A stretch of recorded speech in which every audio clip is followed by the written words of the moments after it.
Hey everybody, it's Mike over here at Growtopia, and wow, what a great way to start off the growing season of July. That tomato was really good. It was a cherry tomato. Here's another one that I picked early, and you can see that it's still got some yellowing, so I'm just going to let it sit inside and then, ripen. Some of the other stuff that we did get while we were out there is this one, which is a green zebra. And what happens is, you might see this on your plant, you can eat it. I definitely did pick it early. You can see definitely there's a hole in it. It's basically what happens is two tomatoes end up going together because there's not enough room. And what happens is, because they need their room to grow, two flowers are really close together because the plants are so tight, and they actually conjoin together. So sometimes you'll hear, like, I call them the butt cheek tomatoes. These are my butt cheek tomatoes. They look like a butt. And they're good too, and it's cool. And if you let them keep growing, they can get even bigger. And I've even seen them sometimes where they actually close up the top too. But it's cool how they're like conjoined twins. Next one we have here is the first one to this year, is a rainbow beefsteak. It looks like a pumpkin, looks like a kind of like a Halloween tomato. It's still a little firm. It's not fully ripened yet, but I wanted to pick it off early because it's the only one that's on the plant. And if you let only one tomato grow on your plant, what's going to happen is the plant's going to focus on the main production of this tomato because it's its offspring. So being that those other ones that were starting that were small, sometimes you got to pick them early and let them ripen. They're probably not going to be best flavor, and this is all tomatoes. They're not going to be the best flavor because it didn't ripen on the vine to its full size. But then what happens is it kicks the production in, and then all of a sudden you got, like, I had last year, my final count was probably almost like 800 or 900 tomatoes I grew last year, or harvested, not grew. Okay, so the next one we have here is a Aunt Ruby Green German, and the same thing like that. I picked it off early, but they're about basically this color.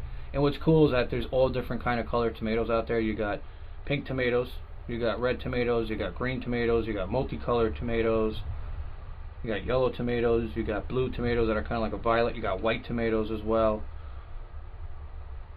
and then you got like other ones that are like purplish too. And then you got black tomatoes, like the Black Prince. I saw a bunch of Black Prince tomatoes, but they're not at the stage yet to pull off. And then we have what's known as a green Cherokee. So if you're always trying to figure out like what tomato you have, green Cherokees always have this like dark green on top of it with a light green below it, and they got a nice color trans on it. So just like with the rainbow, they're very similar. And I call them the multicolored tomatoes when they're in my tomato book, because they're obviously multicolored. Even though it's green, it's a darker green compared to the rest of the tomato. But it's still really hard, so it's not ready to pull off yet. But there is other things you can do in July as well. So growing hasn't stopped, right? So obviously the growing hasn't stopped, but we could also still plant more seeds. Now, what kind of plants could you start in July? Well, you could start crops that grow quick, such as zucchini. Now, I'm going to grab my book of many things. So I have this box of different seeds that I bought recently. I go on Amazon, I start scrolling, and the next thing you know, spend a couple $100 in seeds if I don't have them. So first one we have here that I'm actually going to start putting into a tray today is my Black Beauty zucchinis. Now what's great with them is they love full sun, 1/4 of an inch depth planting. They're a viney one, of course. Takes 5 to 10 days to germinate, 50 days to harvest. Fruit is 6 to 8 inches long. And these are really, really good. Plants could be about 3 tall, continually harvest your fruit, Plant, it says plant outdoors in groups of 2 to 3, thinning to the best, strongest one available, blah, blah, blah. I don't do thinning.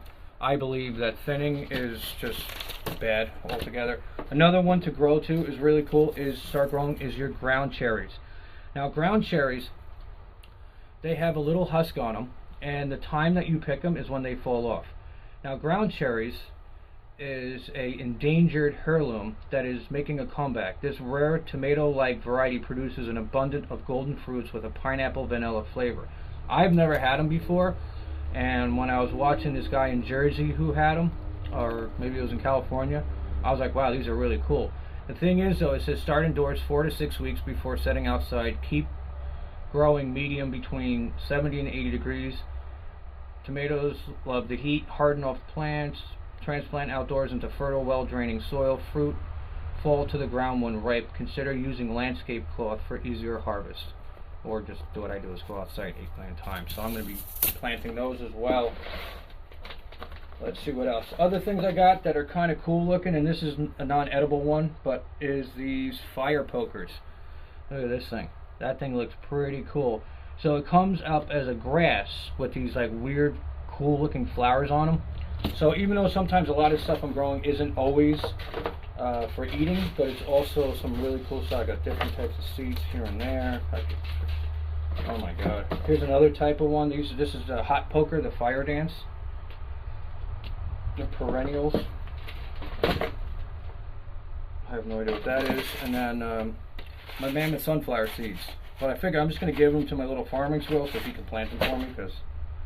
But I'm not doing any of that stuff. That stuff's going off to the side. Whew, it is warm out there. Holy moly. So there's definitely some more stuff you could still plant in July before August comes around.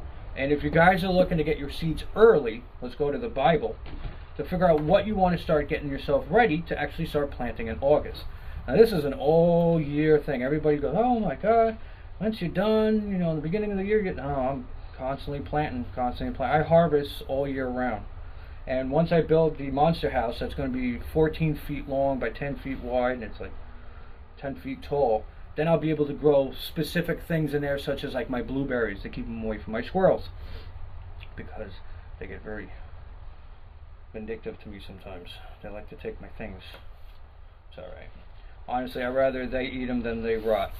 So for the month of August, other things that you could still start planting is cucumbers, summer squash, beans, lettuce, Swiss chard, spinach, kale, arugula, carrots, radishes, beets, turnips, broccoli, cauliflower, cabbage, peas, onions, bok choy, which is a Chinese cabbage. You can start that late August. Tomatoes, as long as they're short growing tomatoes, such as like under 50 days from germination to harvest.